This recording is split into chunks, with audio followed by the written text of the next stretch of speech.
پاکستان بننے سے قبل سندھ کے ایک قدیمی شہر میں ایک حکیم صاحب ہوا کرتے تھے جن کا مطب ایک پرانی سی عمارت میں ہوتا تھا۔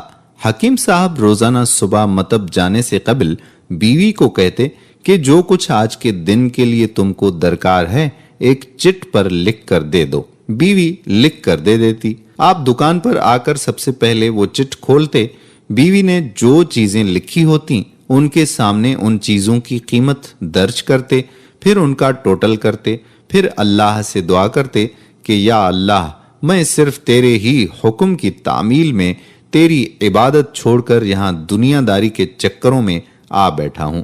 جو ہی تو میری آج کی مطلوبہ رقم کا بندوبست کر دے گا میں اسی وقت یہاں سے اٹھ جاؤں گا۔ اور پھر یہی ہوتا۔ کبھی صبح کے 9:30، کبھی 10 بجے حکیم صاحب مریضوں سے فارغ ہو کر واپس اپنے گاؤں چلے جاتے۔ ایک دن حکیم صاحب نے دکان کھولی، رقم کا حساب لگانے کے لیے چٹ کھولی تو وہ چٹ کو دیکھتے کہ دیکھتے ہی رہ گئے۔ ایک مرتبہ تو ان کا دماغ گھوم گیا۔ ان کو اپنی آنکھوں کے سامنے تارے چمکتے ہوئے نظر آ رہے تھے، لیکن جلد ہی انہوں نے اپنے اعصاب پر قابو پا لیا۔ آٹے دال وغیرہ کے بعد بیگم نے لکھا تھا بیٹی کے جہیز کا سامان۔ کچھ دیر سوچتے رہے، پھر باقی چیزوں کی قیمت لکھنے کے بعد جہیز کے سامنے لکھا یہ اللہ کا کام ہے، اللہ جانے۔ 1-2 مریض آئے ہوئے تھے، ان کو حکیم صاحب دوائی دے رہے تھے۔ اسی دوران ایک بڑی سی کار ان کے مطب کے سامنے آ کر رکی۔ حکیم صاحب نے کار یا صاحب کار کو کوئی خاص توجہ نہ دی کیونکہ کئی کاروں والے ان کے پاس آتے جاتے رہتے تھے۔ دونوں مریض دوائی لے کر چلے گئے۔ وہ سوٹیڈ بوٹیڈ صاحب کار سے باہر نکلے اور سلام کر کے بینچ پر بیٹھ گئے۔ حکیم صاحب نے کہا کہ اگر آپ نے اپنے لیے دوائی لینی ہے تو ادھر اسٹول پر آ جائیں تاکہ میں آپ کی نبض دیکھ لوں، اور اگر کسی مریض کی دوائی لے کر جانی ہے تو بیماری کی کیفیت بیان کریں۔ وہ صاحب کہنے لگے کہ حکیم صاحب، میرا خیال ہے آپ نے مجھے پہچانا نہیں، لیکن آپ مجھے پہچان بھی کیسے سکتے ہیں کیونکہ میں 15-16 سال کے بعد آپ کے مطب میں داخل ہوا ہوں۔ آپ کو گزشتہ ملاقات کا احوال سناتا ہوں، پھر آپ کو ساری بات یاد آ جائے گی۔ جب میں پہلی مرتبہ یہاں آیا تھا تو وہ میں خود نہیں آیا تھا، خدا مجھے آپ کے پاس لے آیا تھا کیونکہ خدا کو مجھ پر رحم آ گیا تھا اور وہ میرا گھر آباد کرنا چاہتا تھا۔ ہوا کچھ اس طرح تھا کہ میں لاہور سے میرپور اپنی کار میں اپنے آبائی گھر جا رہا تھا۔ عین آپ کی دکان کے سامنے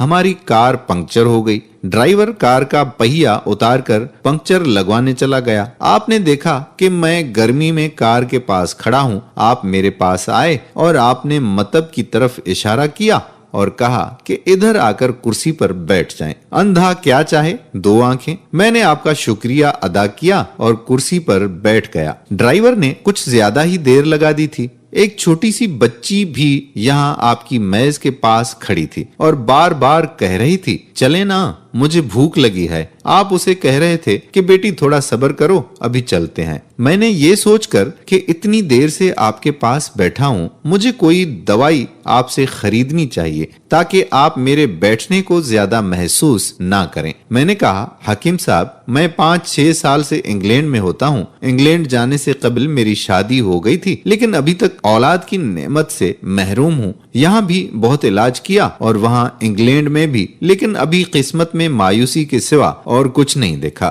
آپ نے کہا کہ میرے بھائی توبہ استغفار پڑھو، خدا را اپنے خدا سے مایوس نہ ہو، یاد رکھو اس کے خزانے میں کسی شے کی کمی نہیں۔ اولاد، مال و اسباب اور غمی خوشی، زندگی موت، ہر چیز اسی کے ہاتھ میں ہے۔ کسی حکیم یا ڈاکٹر کے ہاتھ میں شفا نہیں ہوتی اور نہ ہی کسی دوا میں شفا ہوتی ہے۔ شفا اگر ہونی ہے تو اللہ کے حکم سے ہونی ہے، اولاد دینی ہے تو اسی نے دینی ہے۔ مجھے یاد ہے آپ باتیں کرتے جا رہے تھے اور ساتھ ساتھ پڑیاں بنا رہے تھے۔ تمام دوائیاں آپ نے 2 حصوں میں تقسیم کر کے 2 لفافوں میں ڈالیں۔ پھر مجھ سے پوچھا کہ آپ کا نام کیا ہے؟ میں نے بتایا کہ میرا نام محمد علی ہے۔ آپ نے ایک لفافے پر محمد علی اور دوسرے پر بیگم محمد علی لکھا، پھر دونوں لفافے ایک بڑے لفافے میں ڈال کر دوائی استعمال کرنے کا طریقہ بتایا۔ میں نے بے دلی سے دوائی لے لی کیونکہ میں تو صرف کچھ رقم آپ کو دینا چاہتا تھا، لیکن جب دوائی لینے کے بعد میں نے پوچھا کہ کتنے پیسے؟ آپ نے کہا بس ٹھیک ہے۔ میں نے زیادہ زور ڈالا تو آپ نے کہا کہ آج کا کھاتا بند ہو گیا ہے۔ میں نے کہا مجھے آپ کی بات سمجھ میں نہیں آئی۔ اسی دوران وہاں ایک اور آدمی آ چکا تھا۔ اس نے مجھے بتایا کہ کھاتا بند ہونے کا مطلب یہ ہے کہ آج کے گھریلو اخراجات کے لیے جتنی رقم حکیم صاحب نے اللہ سے مانگی تھی وہ اللہ نے دے دی ہے، مزید رقم وہ نہیں لے سکتے۔ میں کچھ حیران ہوا اور کچھ دل میں شرمندہ ہوا کہ میرے کتنے گھٹیا خیالات تھے اور یہ سادہ سا حکیم کتنا عظیم انسان ہے۔ میں نے جب گھر جا کر بیوی کو دوائیاں دکھائیں اور ساری بات بتائی تو بے اختیار اس کے منہ سے نکلا، وہ انسان نہیں کوئی فرشتہ ہے اور اس کی دی ہوئی ادویات ہمارے من کی مراد پوری کرنے کا باعث بنے گی۔ وہ کہنے لگے حکیم صاحب آج میرے گھر میں 3 پھول اپنی بہار دکھا رہے ہیں۔ ہم میاں بیوی ہر وقت آپ کے لیے دعائیں کرتے رہتے ہیں۔ جب بھی پاکستان چھٹی پر آیا کار ادھر روکی لیکن دکان کو بند پایا۔ میں کل دوپہر بھی آیا تھا، آپ کا مطب بند تھا۔ ایک آدمی پاس ہی کھڑا ہوا تھا، اس نے کہا کہ اگر آپ کو حکیم صاحب سے ملنا ہے تو آپ صبح 9 بجے لازماً پہنچ جائیں، ورنہ ان کے ملنے کی کوئی گارنٹی نہیں، اس لیے آج میں سویرے سویرے آپ کے پاس آ گیا ہوں۔ محمد علی نے کہا کہ جب 15 سال قبل میں نے یہاں آپ کے مطب میں آپ کی چھوٹی سی بیٹی دیکھی تھی تو میں نے بتایا تھا کہ اس کو دیکھ کر مجھے اپنی بھانجی یاد آ رہی تھی۔ حکیم صاحب ہمارا سارا خاندان انگلینڈ میں سیٹل ہو چکا ہے، صرف ہماری ایک بیوہ بہن اپنی بیٹی کے ساتھ پاکستان میں رہتی ہے۔ ہماری بھانجی کی شادی اس ماہ کی 21 تاریخ کو ہونا تھی۔ اس بھانجی کی شادی کا سارا خرچ میں نے اپنے ذمے لیا تھا۔ 10 دن قبل اسی کار میں اسے میں نے لاہور اپنے رشتہ داروں کے پاس بھیجا کہ شادی کے لیے اپنی مرضی کی جو چیز چاہے خرید لے۔ اسے لاہور جاتے ہی بخار ہو گیا